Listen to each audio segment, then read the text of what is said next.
Welcome to Northport Presents The View from Here. My name is Erin Bryce and I will be your host for the first half of the show. Jean Matthews will be joining us in a few moments. This month, we're going to talk about a brand new website the City of Northport is launching that is designed to capture your ideas. We also are going to explore opportunities that exist to kayak in Northport, including a new kayak launch at Blue Ridge Park. And we're going to talk to you about how you can get your batteries changed during daylight savings time. But first, let's take a look at Public Works and how they are reaching out by hosting a series of neighborhood meetings. I think it's important for the citizens that live in Northport to learn about what their government does. And that's one of our goals for our department, is to really educate the public on what services in particular our department provides, because we're one of the largest departments in the city. So we want to do two things. We want to educate and we want to hear from the citizens. You know, they are our customers. We want to make sure they're happy. We want to find out what their questions are and be able to have a forum to answer those questions. We also are seeking out new ideas and ways to be innovative all the time. And that's why our goal in going to these neighborhoods is to receive input back from the citizens.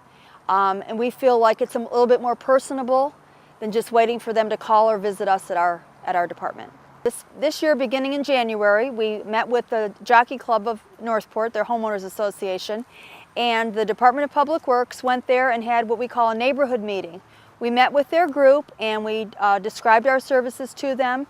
We talked about our roads and drainage, our solid waste, our infrastructure, and we kind of educated the citizens that live there about our services. Also, we were able to have a dialogue with them and listen to questions and get some of their input and suggestions about what we could do a little bit better in their neighborhood. For example, we explain in detail about our roadways and how we take care of them, how we maintain them. When there's potholes on the roadways, we go in and we fill them. If a roadway really gets to a very deteriorated condition, we maintain that on our annual list for potential road rehabilitation. We also talk about our solid waste services. We provide trash collection, both residential and commercial. We do recycling, we do yard waste pickup. We do what's called bulk pickups for the residents.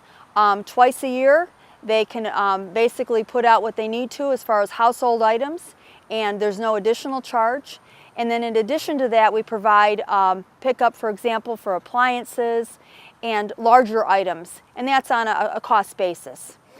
So we explain about those services of solid waste. And also our infrastructure division, an engineering division. We talk about the services they provide, taking care of the traffic signals, making sure our bridges are in good sound working order, all those types of things. What we're going to do is we plan on beginning in September, we're going to on a monthly basis go out and meet with various homeowners associations, property associations, or just general neighborhoods that ask for us to come and do our talk with them. And we're probably going to run through April or May of the following year, and we'll do that each year annually. Because when the winter residents go home in the summer, there's not really as many people here, but we like to capture as many as we can, the year-round residents as well as the winter residents. It's important that the citizens be educated on the services of our department. It's important for us, so we know how citizens feel about the services we provide. We can learn a lot from that. If we're not doing a good job in an area, if there's potholes we've missed or garbage that's not getting picked up properly or in a timely fashion, for example, we learn about that through this communication, and we're able to do a better job and provide a better service. Outdoor life is a big part of Northport. With access to the Myakka River and Myakkahatchee Creek, tons of canals, and beautiful natural wildlife, Northport makes preservation and conservation a high priority. Recently, those interested in canoeing and kayaking will be able to enjoy a new part of Northport's waterways. Here's a look at upgrades to Blue Ridge Park. All right, now just stay within the plane of the kayak. As long as you don't lean out, you won't go over. Another great day in the city of Northport. Look at this beautiful park and the vista that we have here. The bank improvements and the dockage that we put out here will allow our citizens to better utilize this park. It opens it up for kayaking, canoeing, boating, fishing. We've got kids here from our camp, our summer camp here, with fishing rods in hand. It's going to be great. The city of Northport has a hidden treasure in 87 miles of canals. There's another famous city, another city in the world that's famous for its canals. That's Venice, Italy. Venice, Italy has less than 30 miles of canals, folks. There's so much fishing here. We not only get the freshwater fish like the largemouth bass and the gator gars and some of the pikes and stuff like that, but because some of our canals are on brackish water, I've seen my kids pull up snook in some of these waterways. So we get the freshwater and the saltwater in some of the canals. All right, you did it! I can't believe it. That's awesome. First bass. Since I live on one of these canals, this is a great thing. I live down the street on the Cocoa Plum, and the access to canals and the quality of our canals is by far one of the greatest assets we have. Come on out to Blue Ridge and McKibben Park and start using our new docks. They're awesome. Halloween is known as a time when the ghosts and goblins come out, or so they say.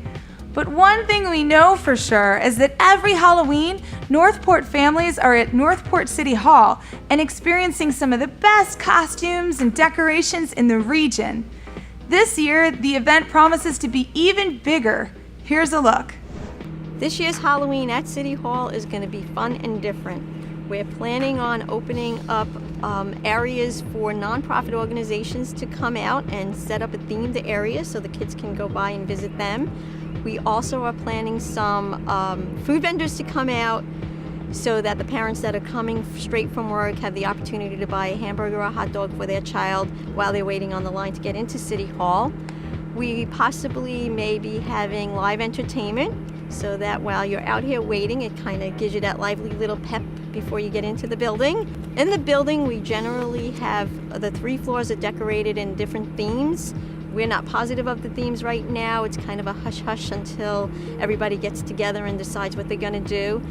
It's very cool. Last year we had Shrek on the first floor, and the guys just do an amazing job of putting the areas together. We do ask parents to please bring their child a bag when they come through because they will be getting quite a bit of candy before they leave. We do not supply the bags. And also, besides having the trick-or-treating at City Hall, every year we have at the George Mullins Center the Thursday before Halloween, we have a Mummies and Goblins event for the children that are 5 and under. They get to dress up in costume. We have a costume contest. It does cost $3 a person to come in, but we have 10 stations with make and take projects. So, and the kids just run around the center and have such a great time. Parents are asked to stay with their child, but it's just a 2-hour event that the 5 and under really enjoy. The time change is coming, and soon it will start getting dark earlier. It's important to remember to change your clocks. After all, you don't want to be late the next day. But what's also important is that you remember to change your smoke alarm batteries.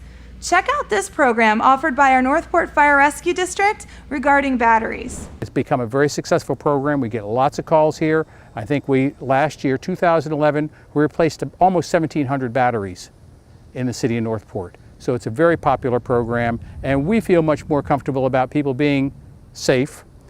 Smoke alarm goes off, they'll wake up, they'll be able to get out of the house. If the smoke detector is real old, we find it's not functioning, it's a battery-operated smoke detector, we'll replace it for them. If they don't have a smoke detector, we'll be happy to put one in for them. And in most cases, it's single ladies that can't get up to their smoke detectors, or people that have really high ceilings that have difficulty in getting up to their smoke detectors, and we replace the batteries in them so that the battery backup will operate if there's a power failure. Well, you should check your smoke alarm each month. You should push the little test button each month and it'll beep at you. If at any point in time it stops beeping, you'll probably need to change your batteries. The normal way of testing a smoke detector is there's usually a test button on it, and you simply press that button Most often, the smoke alarm will start to beep on its own intermittently. It'll just give a beep, and about maybe 30 or 45 seconds later it'll go beep, and that you know that the battery is running down at that point in time. At City of Northport Fire Rescue, it's not always about putting out the fire. We prefer to prevent the fire from happening in the first place. If we can prevent the damage from happening, it will disturb a lot fewer lives and cause a lot less damage.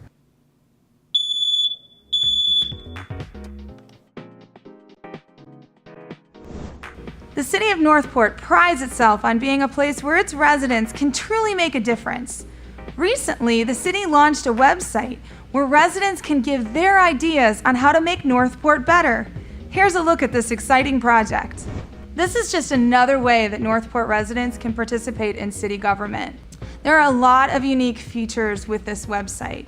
Residents are going to be able to not just post their ideas, they'll be able to comment on ideas, vote for ideas that they like, share ideas through Facebook. It's very Facebook integrated, so they can easily log in using their Facebook account, share their ideas with their friends and family, ask them to vote with their friends and family.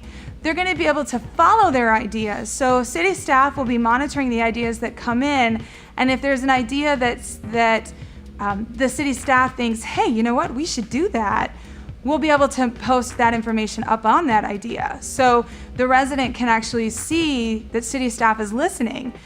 There may be ideas that residents have that city staff is already working on. So it's another tool for city staff to be able to say, hey, this project is already ongoing, here's where you can find information. This website is a venue for Northport residents to speak up, to speak out, to give us their ideas, to not be shy, but to also connect with their residents and with other residents, with their neighbors, with their community.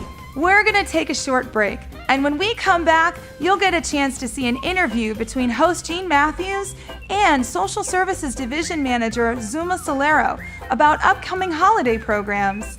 You're not gonna wanna miss this, so stay tuned and don't go away.